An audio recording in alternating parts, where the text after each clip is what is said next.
So we are counting down to the Cheltenham Festival. Johnny Ward with Flynn Goward here on Trader Chat, just over 2 weeks away. But unfortunately, the Cheltenham Festival isn't really the item that everyone is talking about today. And Gordon Elliott's misdemeanor, as revealed on social media over the weekend, unfortunately remains basically the topic of conversation, not only in racing, but in other aspects of the press as well. Good morning, Flynn. Good morning. Yeah, it seems to certainly taken the Twitter sphere by storm, and it's even reaching kind of major news outlets now. Obviously, the BBC covering it, talking about it this morning. Just seen Mick Fitzgerald talk about it on Sky Sports Racing now. Some really good word from him on the kind of saga. But obviously, this picture started surfacing. I think it was on Saturday evening. It was probably around before then on WhatsApp, etc., and Twitter. A picture of Gordon supposedly sitting on a dead horse in his gallops. Look, he's made a monumental mistake in terms of what he's done. He's kind of come out and given a statement saying that he was cooperating. A lot of people were thinking the image was fake at this stage. And then obviously he's come out, I think it was last night, quite late last night, and they've given a statement kind of giving a bit of perspective to what actually happened. He was saying that he was standing over the horse. It died of a heart attack. He'd received a call and to his ill judgment had taken a seat on the dead horse, which seems astounding, doesn't it? And then one of his stable lads or lasses has taken a picture, and he's kind of done a bit of a peace sign, but he said to kind of wait 2 minutes until he's done on the phone until we can speak to them. I'm not sure what I make of that. I'm sure that we'll come on to it in just a minute, Johnny. But I think that all I can kind of say on the matter is he's made a huge, monumental mistake. It seems to be a couple of years ago, but that doesn't matter. He should be disciplined by the HRB.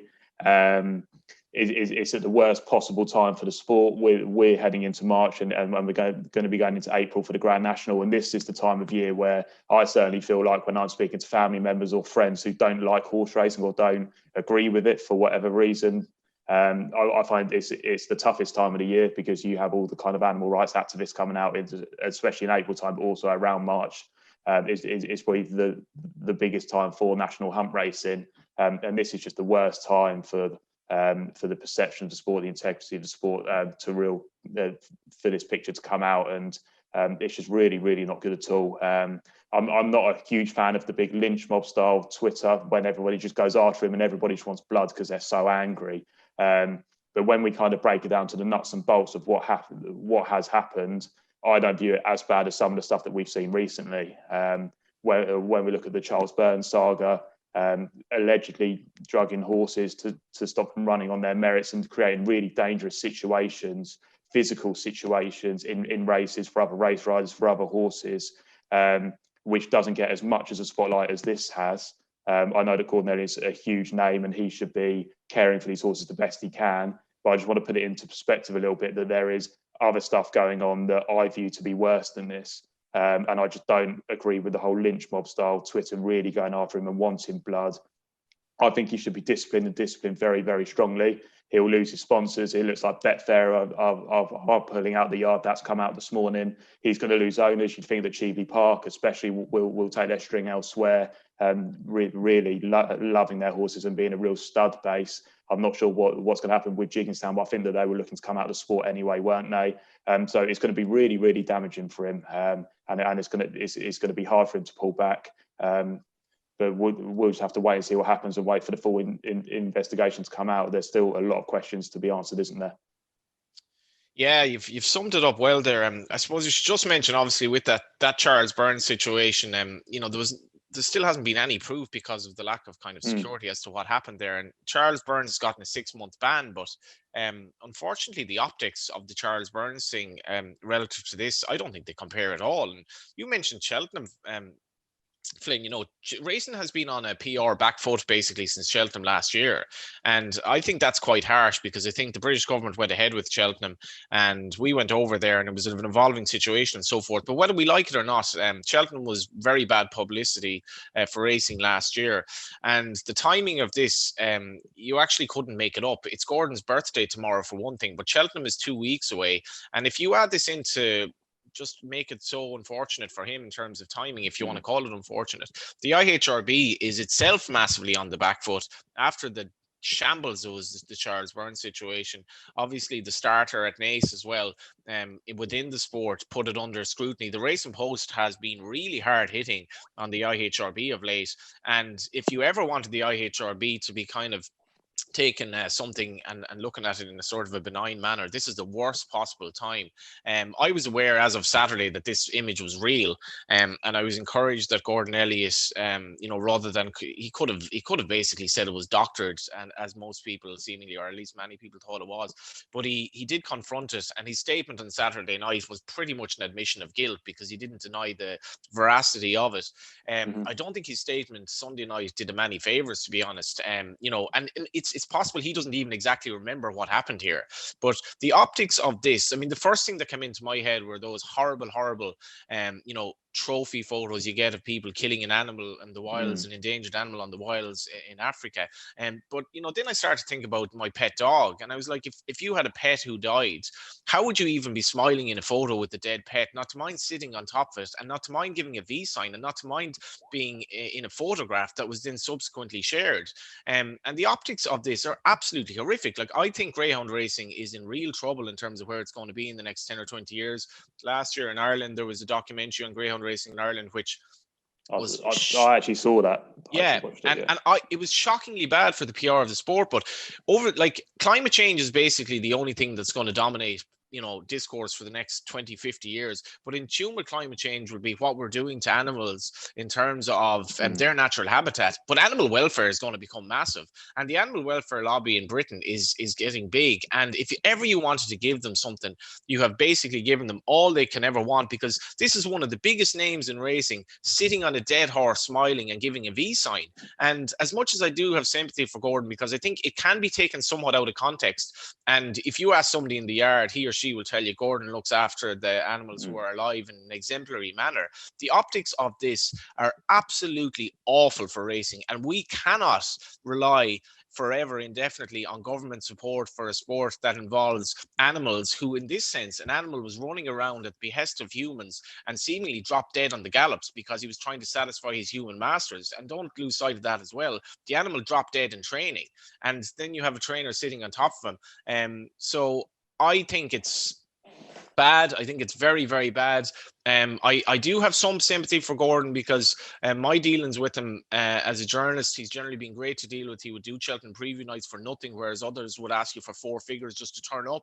And he's very, very honest and forthright in his dealings, but he has committed an incredibly stupid act here. And the damage it's done for racing, I think, can't be quantified, and probably for a long, long time to come.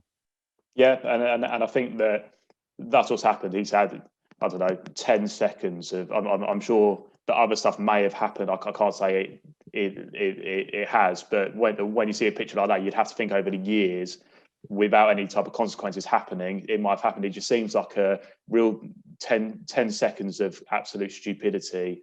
And just to even think to do something like that, and like you said, it's going to echo all the way around the sport, and it's just an absolutely horrific place for us to be in 2 weeks before the big festival. Exactly, and I think we're here to talk about Cheltenham anti-post market, which kind of seems a little bit hollow at the moment, because there are definitely going to be repercussions for Gordon in terms of Cheltenham. At the moment, I don't know how many runners, if any, he's going to have at Cheltenham. I'm being honest, because the BHA statement yesterday was very, very hard hitting, and I think that was when I saw that. I thought this is a bit of a game changer. Now, the BHA has other matters to look at as well in terms of Sheikh Mohammed and his role in the sport. I think it needs to confront that as well, and don't be silent on that matter. But the BHA statement on Sunday, I think, was probably correct in terms of the way it was worded. And it's just, I do have sympathy for Gordon at this time, because it must be horrific for him, but it's not good for racing either. No, it certainly isn't, and I completely echo kind of what you've just said there. I don't really know where he goes from here. I don't really know how he's going to be disciplined. I would imagine some type of suspension. Will that be in time for Cheltenham? I'm not sure. A huge fine, I would imagine. But he's such a big piece to Irish racing. It'll be interesting to see what happens. But I mean, everybody is just a cog in the chain at the end of the day. So Those horses I would have thought will probably go elsewhere. Henry the Bromhead will probably pick up a few. I would have thought that Willie will as well. And I would imagine these horses will still run at Cheltenham, even if Gordon is suspended or under appeal, just under a different name or go to a different trainer. So it's a real kind of unprecedented place to be. It's just how one photo can really just shake a sport completely. And I've never seen anything like it on social media. It just seems to have shaken everyone, upset a lot of people. And just imagine if that's upsetting people within racing who are normally the first people to defend it. This is just an act that can't be defended, isn't it? And I think that just speaks volumes. It's just a picture that just paints racing in such a horrific light. And it's just something that when people within racing can't even defend it, that's when you know it's bad. Yeah, and I think, as you mentioned, Mick Fitzgerald, today is going to be very interesting in terms of the reaction within the sport, because whether we like it or not, we have to kind of go on some sort of a PR drive here in terms of reinforcing how well these animals are looked after by and large. And as much as animal welfare is going to become such a big thing, horses are exceptionally well looked after in yards, and they're pampered, and this image is just so grossly misleading. But unfortunately, a picture may tell 1,000 words. In this case, it tells basically 100 million words to people, and word just gets around on social media and WhatsApp now so quickly that the optics of this are absolutely horrific, and we'll never get away from that, unfortunately. And let's just remember that racing as a sport is not guaranteed to go on forever. We have to be cognizant of that, and we have to be thankful that we have this sport, and be conscious of the fact that it may not be around forever, and look at the struggles of the sport in places like the States, the provincial tracks at the moment. Look at Arlington. Look at the sport in other powerhouse countries that are on the wane, and don't take it for granted that's going to be around forever. And today does not help. But I guess we should move on to Kempton and Lingfield and what went on the weekend. Kempton, I just love Tritonic here, I have to say. I thought, when he got a bit of a squeeze down the back, it was like, well, what's he going to find here? But when you look at it online through Gary Moore's horse, who obviously he beat the last day, he absolutely destroyed him. And Alan King said on his third in debut, he'd be happy kind of enough if he ran a good race in second, which was an implication that there was more to come here. For me now, the Triumph Hurdle looks between him and Zana here. Yeah, well, we actually saw money for Casalupi the first day. So when they first came together and when they first raced, we saw money for Casalupi. So we thought he was going to run well there, and he did. But Tritonic just outstayed him. I thought he was really impressive. I'm never sold on Adonis winners to go and win a Triumph Hurdle. I know he was really impressive, and he ran through the line, and that's what you want with the view to go into Cheltenham.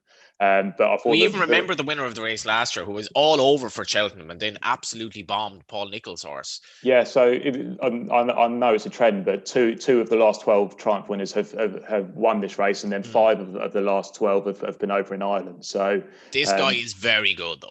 Oh yeah, he is. Because he has the class. This thing, if he's on the flat, he's given Zana here the guts of 20 pounds as it is, and he hurdles really well, and he has a turn of foot.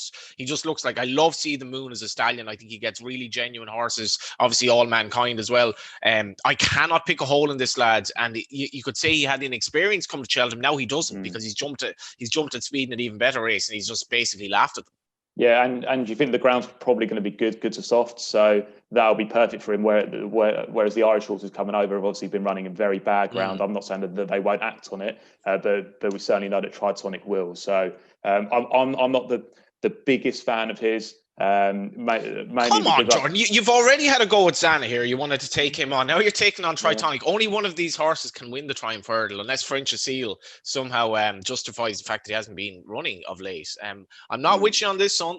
Yeah, well, look, it's a game of opinions and all that, but I've been stung in the past with Adonis winners, Charlie Parks, etc., looking really, really impressive going to Cheltenham. So I'm probably speaking from my own past experience with the race. I'd prefer them to be doing it over in Ireland, particularly, and that's coming from someone who's bet a lot of GB horses this year as opposed to the Ireland ones. So, well, in fairness, now, I think earlier this century, there were 10 consecutive winners of the Triumph Hurdle from Britain. So it's not necessarily been a race. We've had a good record the last 10 years, but Alan King knows what it takes. He's won it twice, Catch It, and he won it twice in 2005, 2007. I forget the other horse, who was actually a high-profile enough horse as well, but he knows what it takes. He knows what it takes, Flynn. Yeah, well, look, I'm assuming you're going to take the 7-2 years now. He's a 7-2 from 10-1. It does make the GB Challenge a whole lot stronger. And look, he was impressive, but he's probably not for me, even though he's clearly for you, Johnny. Right. Keep talking. I'm not even listening anymore. I guess one more to talk about from Kempton is probably Cape Gentleman. He was a good result for us in the Dovecote. All the money was for Athol Street, but he was disappointing. He's now 20-1 for the Ballymore, but that is dominated by the front three in the market. You'd be disappointed if one of those three did get beat. That was a top race, the Ballymore, actually.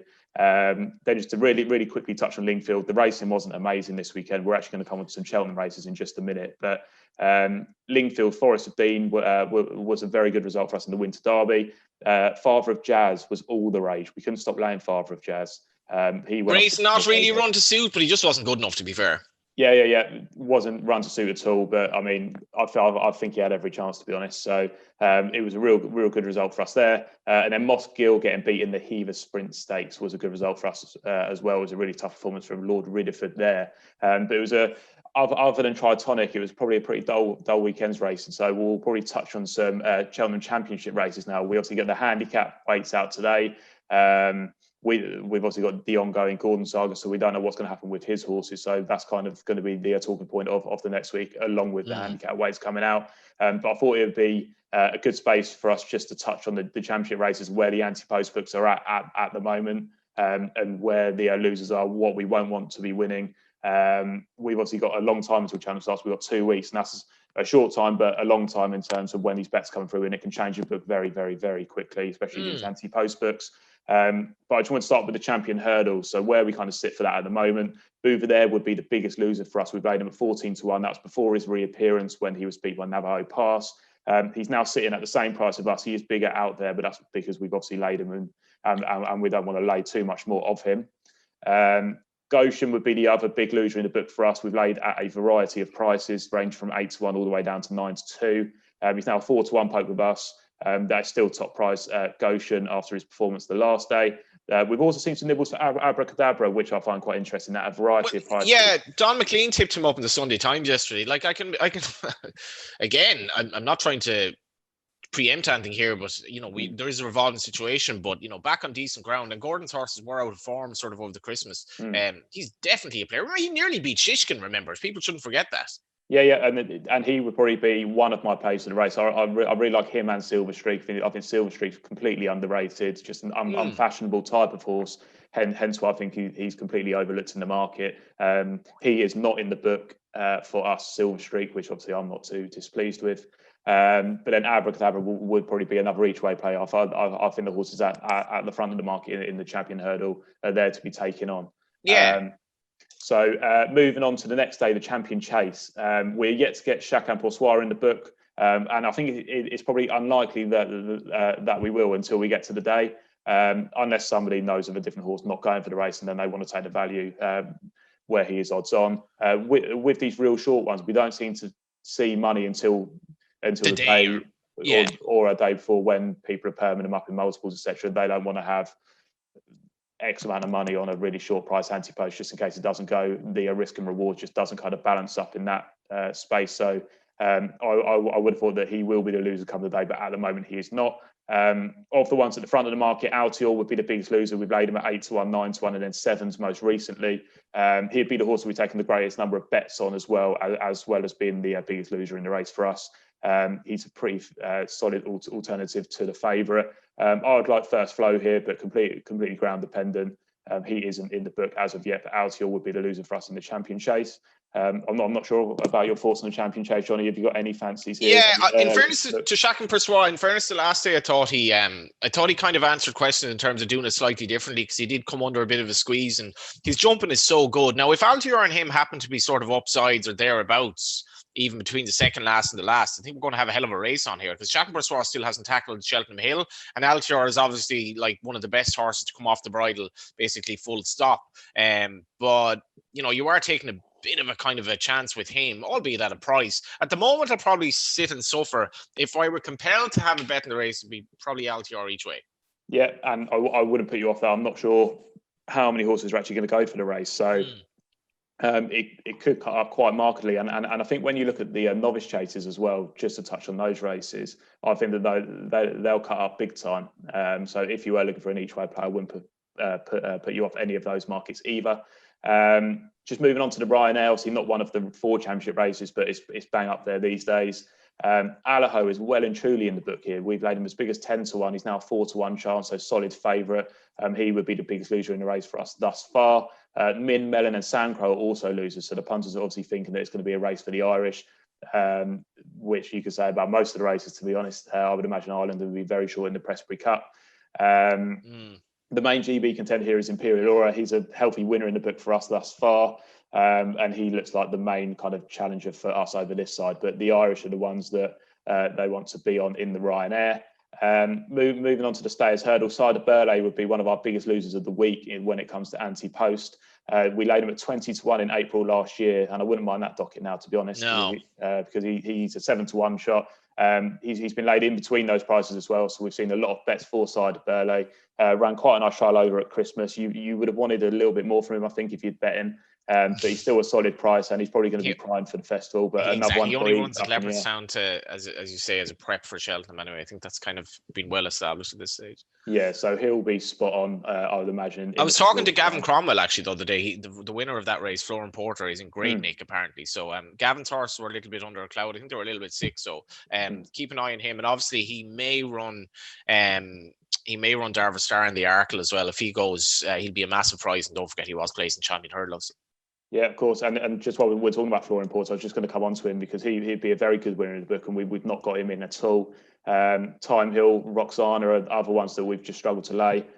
We have laid Paisley Park. He'd be a small loser for us as well. In my eyes, he probably is the most likely winner. He's 3-1 with us. But then I don't think people are going after Time Hill and Roxana because they've been beaten by Paisley Park. So why would you want to bet one of them on a track that is probably going to suit Paisley Park more than them anyway? So exactly.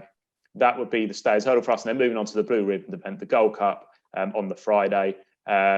This month's money's been for Aplutar. We've seen quite a lot of money for Aplutar. Tom Siegel gave him a really good mention, went on the Racing Post show with Henry de Bromhead very recently. Now 6-1 second favourite. Was laid as big as 50-1 in December. So before he went and won the Irish Gold Cup, he was laid as big as 50-1.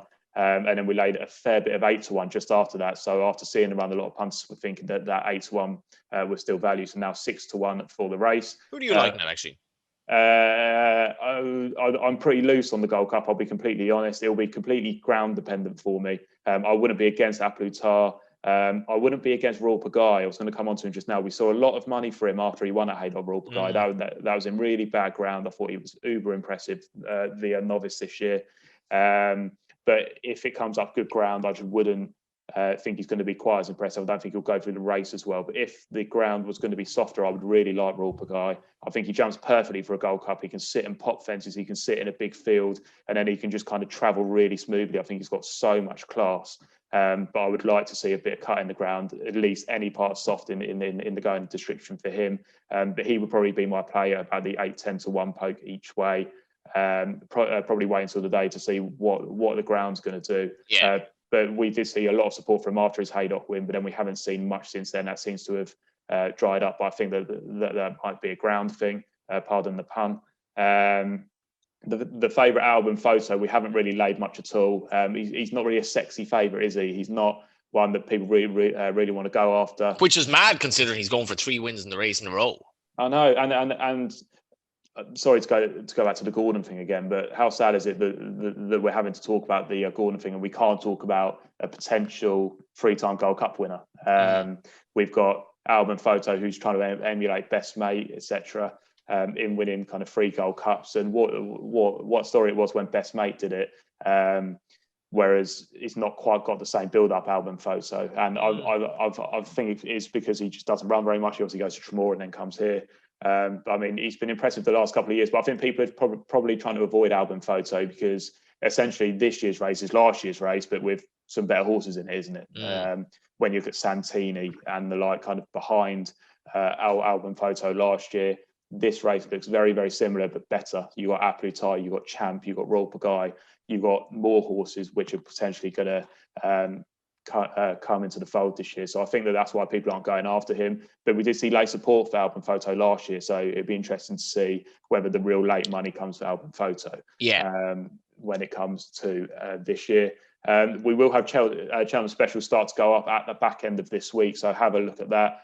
We're also looking to get a handicap lineup for the Presbury Cup. So the outright betting is going to be heavily weighted towards Ireland. I've seen some firms go up with like 4-1 on, etc. So we're just working through doing the maths at the moment in terms of what line we want to go up with. Just out of interest, Johnny, how many more winners do you think Ireland will have than GB this year? I'm not going to lie. I haven't looked at this in enough depth, and we have a revolving situation here as well. So I'm not going to answer this question. I'm going to be like a politician and say I just don't know. And that's essentially the gist of it. It was 17-10 Ireland last year with I believe French won one of the races, the cross country with Easy's Land, and they've got a strong hand out this year. They've got the first and second favourite. Just touching on that very quickly, actually, Ajaz has been all the rage. So we've seen quite a bit of money for him. I think he's now a 7 or 8 to 1 poke. So we'll be pricing up some Cheltenham specials towards the end of the week. So do have a look at them, and we will have a handicap up for the Presbury Cup as well. So that's it in terms of racing. Not a great kind of time of it for racing at the moment, obviously with what's happened over the weekend. But let's just try and look forward to Cheltenham and do the best we can. Master of the understatement. This is Cheltenham is like 2 weeks away, and it's going to be dominated by. If not dominated by, a lot of it will be about one thing, which has nothing to do with Cheltenham at all. It's pretty grim. On the football front, wasn't a great weekend for the old VAR, of course. Probably, I can see Adam Russell basically seething at the mouth already, foaming at the mouth, discussing it. But in any event, Man City got the job done, and Liverpool strengthened their possibility of finishing in the top 4. They did indeed. It seems like the Premier League's a bit of a non-event now. The excitement's kind of come out of the Premier League, hasn't it, completely? I don't get as excited for the games when they're on the telly. The goalless game between Man United and Chelsea was a good result for us yesterday. Punters were clearly expecting goals there, and they just didn't come. Results throughout the weekend were pretty favourable. So what I just wanted to touch on was some of the other markets we've got, which we've spoken about in previous weeks. Firstly, the midfields hopefuls market. Grealish, even though he's injured and he did nothing over the weekend because he is obviously out, he is shortened into 4 to 6 from 4 to 5 for the midfields hopefuls market. With the news that Harvey Barnes is out for a minimum of 6 weeks, it looked pretty dire for him with a knee injury at the weekend. And then when we look at the goals contributions market, Kane firmed up there. He obviously got a goal at the weekend. He's into 11 to 4 from 100 to 30. He's 2 contributions behind Bruno Fernandes now, who is the favourite in that market, and that's going to go down to the wire, you would think. And just on the topic of promotions, we have Beat the Trader again coming this week and this weekend. Plenty of people who went to Beat the Traders last week because there was a terrible performance from Rory and Revs. It really was disgraceful stuff. Dire stuff. Yeah, how are they even in the game? I mean, I know, it's like if we ever got a horse race wrong. Anyway. I mean, Revs actually won it last week. So Revs beat everyone in the competition last week. So fair play to them there. But then, the week before last. But then last week it was a real horror show. So pretty much everybody who entered got a £10 free bet, and then obviously someone got a £200 free bet for beating the lot. So that's where we're at in terms of football. In terms of golf, we had a really good golf tournament this week. We had the WGC in Florida. Koepka looked to be the one to beat at the halfway stage there. But it was the ultra impressive Colin Morikawa who went and got the job done. Obviously fairly new to the circuit, but he's already got a major and now a WGC under his belt. Rory McIlroy was the big loser going into the week, along with Jon Rahm. McIlroy was in contention, but then kind of just fell away a little bit on Sunday. Was a bit of a tame performance. He's saying he's not playing his best stuff, but if he's contending when he's not playing his best stuff, how well is he going to go when he is? That's one way of looking at it, I guess. Yeah, and then Morikawa was onside, so that result was okay for us. During the tournament, we laid Cameron Smith quite heavily at 9 to 1, but then he proceeded to be a bit of a water magnet on the third round and just kept finding the drink. But I love the way that he battled back on Sunday, and I think that he'll probably go well when we're back at Augusta come April. I can imagine seeing Colin Morikawa going off around the 16, 18 to 1 mark for tournaments now. His iron play just looks sublime. And the way he really saw it out on Sunday is just something really great to watch. So fair play to him. It was a really good result there, and just wishes thoughts go to the Tiger Woods family. Obviously, he had a terrible car accident at the back end of last week. And we saw all the players wearing red and black, or most of the players wearing red and black on Sunday, or writing his name on the ball in support of him. So obviously such a stalwart for the game, and really kind of positive to see that he obviously survived it, because it looked like a horrific crash. But thoughts go out to him. I think that's the thing as well. I know people were bemoaning that, he may have seen his last of the golf course in professional action or whatever. But if you were offered the scenario that's happened as he's about to make contact with, whatever he hit that time, you're like, well, yeah, I would take that, because he could be dead, and Tiger's going to live to fight another day. He's a long life to live. He's had plenty of action on the golf course, and this could have been an awful lot worse. Mm-hmm. No, completely agree. So at least he's kind of doing well now, and he even tweeted in support of all the people kind of wearing red and black. He really found it heartwarming. So at least that's even though it was bad news to start with, it was a good end to that story amongst the other stories we're kind of dealing with at the moment anyway. Yeah, if I would end on this, just spare a thought for Gordon Elliott, because this is a horrific time for him. He's watching, all of this unfold, and I don't know what the story was behind that photo, but just do remember that this is seriously hurtful and damaging for a person who's done unbelievable work in racing so far, and don't lose sight of that as well, because this is a difficult time when, we all have our problems, Flynn, but they're not all over the media, and we're not at the top of our game in sport. And I know this is a horrible situation, but there is a human cost as well. Yeah, look, and I completely chime in with that. And when I spoke about earlier, with the lynch mob we see, mental health is such a huge thing these days, and it should be. I'm completely on board with it. But we see it was a year ago since Caroline Flack had took her own life, and that was at the cause of kind of social media and general media completely getting on top of one of her mistakes. And I just don't want this to go anywhere near that type of space, and I'm sure it won't. But the proliferation of the photo on remember that. Yeah, the proliferation of the photo on Saturday by people who had no idea whether it were true or not was an absolute disgrace, and basically shows what a cesspool social media is. But I guess we just have to move on to better things, and we will be back next week. Yeah, we shall be indeed. We've got lots of Premier League action this week. Thursday night is the only day off this week of Premier League action, and then it's all build up to March. And good days racing as well at Gore and the rearranged Red Mills with Baxton taking on Animix and so on. Thanks a million, Flynn. Thank you very much. Thank you for watching and listening.